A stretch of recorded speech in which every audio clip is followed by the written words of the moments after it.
citizens are in abject poverty, where there is constant insecurity. People are kidnapped on daily basis, butchered, and their body parts sold if they cannot afford ransom. Even those who pay ransom are still killed. A lot of evil, a lot of injustice is going on in Nigeria. The president of the country, who, if you ask me, is a rogue regime, I think it's wise to come here and receive honors and accolades from the royalty, from the monarchy, when he cannot even fix his own country. So we're also addressing that today, and we have written an open letter to His Majesty the King, summarizing these points, because we believe he's fully aware, he's very knowledgeable about Nigeria, he knows history, he knows what's going on in Nigeria, and he knows the truth that Biafra needs to be free from Nigeria to save the life of people. Thank you. If you had 5 minutes with President Tinubu, what would you say to him? What would you say to him? Well, in October 2024, we wrote him a letter, just as we've written His Majesty the King today. And we appealed to him then to look into the injustice, the unlawful incarceration of Nnamdi, to release him as a stepping stone or a starting point for meaningful engagement and negotiation for the peaceful exit of Biafra. We are still on that, and it's so disheartening that despite our own efforts and the efforts of IPOB worldwide, there are millions of freedom lovers of freedom, including the United Nations Working Group on Arbitrary Detention, which ordered for immediate release of Nnamdi Kanu. Nigeria's Home Court in October 2022 also ruled in favor of Nnamdi Kanu, discharging and acquitting him of the phantom charges. And only last year, a court in Kenya, where he was kidnapped and renditioned to Nigeria, also said it was wrong to kidnap him and rendition him. Despite all this, which Nigeria are signatory to most of the international treaties binding these countries, Nigeria refused to release Nnamdi Kanu. A lot of Biafrans believe that Tinubu, when he came to power, would be more reasonable and sensible to engage to discuss about releasing of Nnamdi Kanu, because he wasn't the one who kidnapped him in the first place. It was the late President Muhammadu Buhari that did it. He inherited the problem. Instead of solving the problem, he's aggravating it. He's playing Russian roulette with it. He's playing poker with it. He's playing politics with it. So all I'm going to say to him is look him eyeball to eyeball, with all due respect, say reverse your negative moves. He's trying to go for a second term next year. How do you go for a second term with such a checkered record? So that's what I'm going to say to him. And for his own credibility, if he has any, do the right thing. For heaven's sake. And finally, there have been a number of reports debunking any Christian genocide. That Christians are not being specifically targeted. What is your response to that? It's all politics. Anybody who lives in Nigeria, well, there's a phrase common in Nigeria that says, until Nigeria happens to you. And I don't wish even my enemy that Nigeria happens to them. Until you are a victim, or your relative loved one is a victim of what we are describing here, you'll be playing such politics.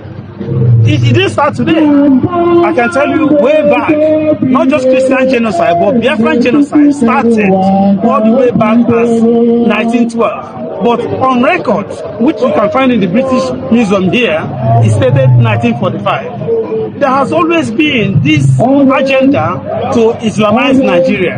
There are fundamentalist jihadists, extreme Islamists have this agenda of converting everybody in the country by force to their brand of Islam.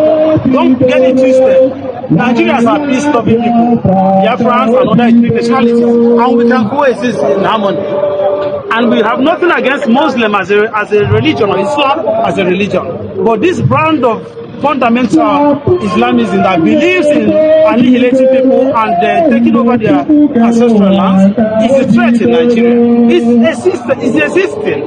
I don't think American intelligence will be daft to take action in Nigeria last Christmas if it was hearsay or social media engineering. No, it wasn't. This is for real. There are hardcore evidence everywhere across the country, not only in Biafra land, from north to south of Christian genocide. And it's been going on for far too long. My generation has witnessed it. My children's generation should not witness it. Their children's children should not witness it. And that's why we are fighting to end it now and here. So you don't need to travel to the UK if your country is working to go and sign agreements that could be signed by, the councillor of a local government, or even the finance minister, or the minister in charge of investment. What I'm saying is that telling these stories over and over again is kind of tiresome. We heard them in 1989 when Buhari went and Babangida went there. Oh, he's going to sign agreements. We're going to buy tanks. As if you need to travel to the UK to buy tanks. And where are those tanks today? Where is the prosperity that was promised in 1989? So you are back in 2026. To put on your Christmas dress and go and kneel before the king or queen just so that you can get investment. If you have it right, investors will come to your country. You don't need to travel. I'm not discountenancing the fact that, we can have relationship with countries and have some of this fanfare. But what I dislike, is the dishonesty around the fact that this is going to be the reason why Nigeria will prosper. No, it's not. These visits are no more than excursions, diplomatic excursions, and perhaps, the president's way of also seeing his doctors. It's not traveled in about a month. So I'm just saying, beyond the fanfare you're seeing on TV, and it doesn't bring anything to Nigeria that Nigeria cannot get or should not have. So that's the point I'm making. And we're just deceiving ourselves all the time by saying each time we travel. I challenged them the last time I think I was on this show to tell you a single dime that they have brought from their, these foreign tours, other than just burning, the fuel in the air with our aircraft, and the cost of these travels far more at the end outweigh whatever will come from the so-called investments and that they claim are going to happen. So that's just what I know. And it has been the story of Nigeria. We don't question these things. Like, why would the travel of the president be couched as something that will bring investment? It's not going to bring any investment. This is just to go and waste money, time, energy, and to go and bow to, on the altars of the fallen colonial gods in the UK.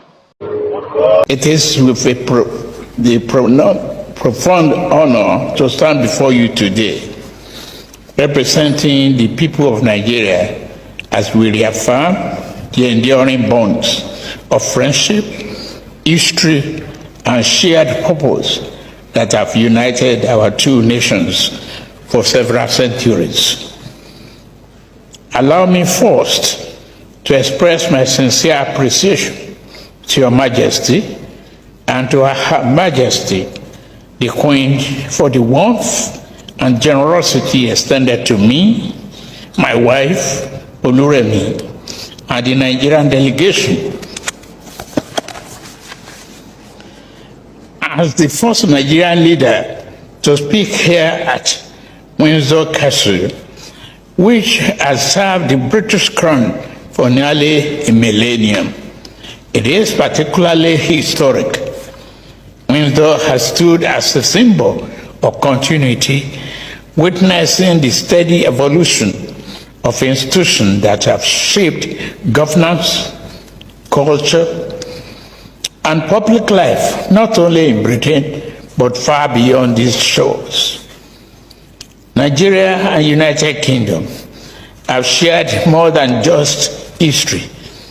Our two nations share a vision of progress and resilience. Today, we continue that journey, committed to building a future rooted in partnership, mutual respect, and common values. Standing here in Windsor Castle, one cannot but reflect on British impact on modern democratic governance worldwide. We remember the Magna Carta of 1215, which laid the early foundation for the rule of law and the development of parliamentary democracy, establishing enduring ideals around liberty, accountable government, and civic responsibilities. Great Britain thinkers and writers such as Thomas Hobbes, John Locke, and Edmund Burke helped to propagate those democratic ideals.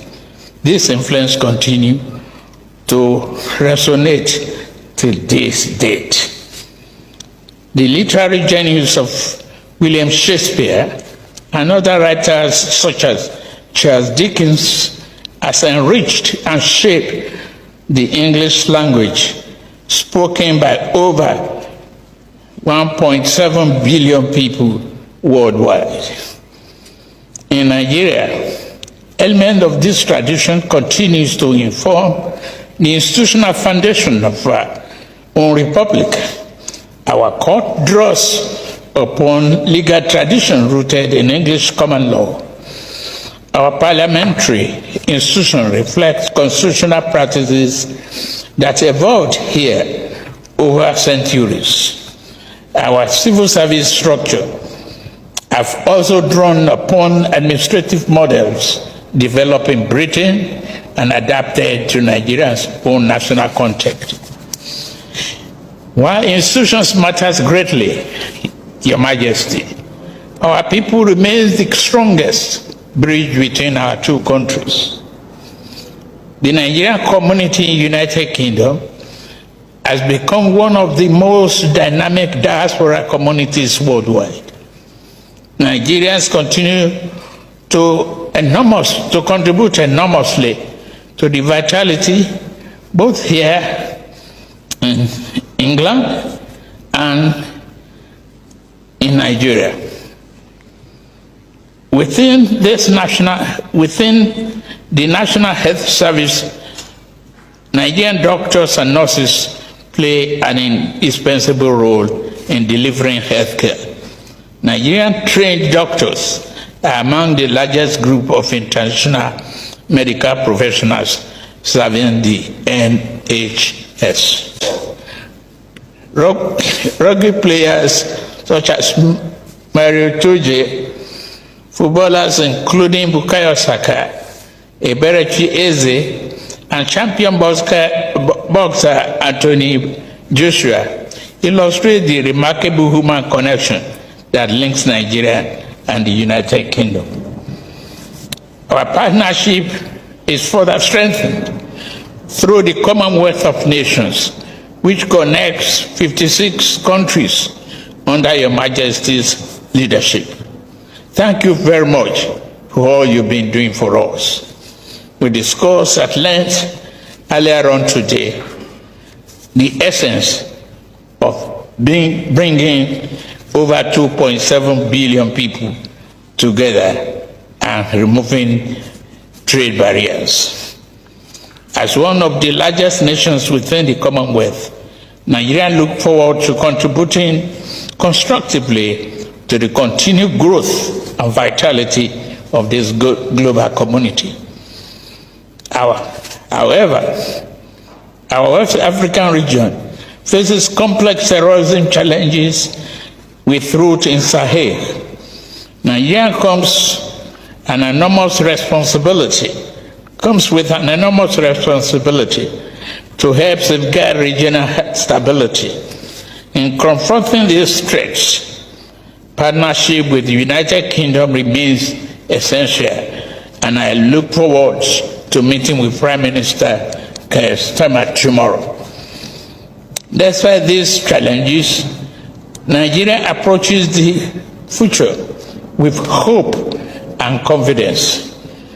We are a nation of diverse and vibrant people, of young people dreaming big, of entrepreneurs with a global outlook, and a hopeful people determined to realize their full potential, as I promised.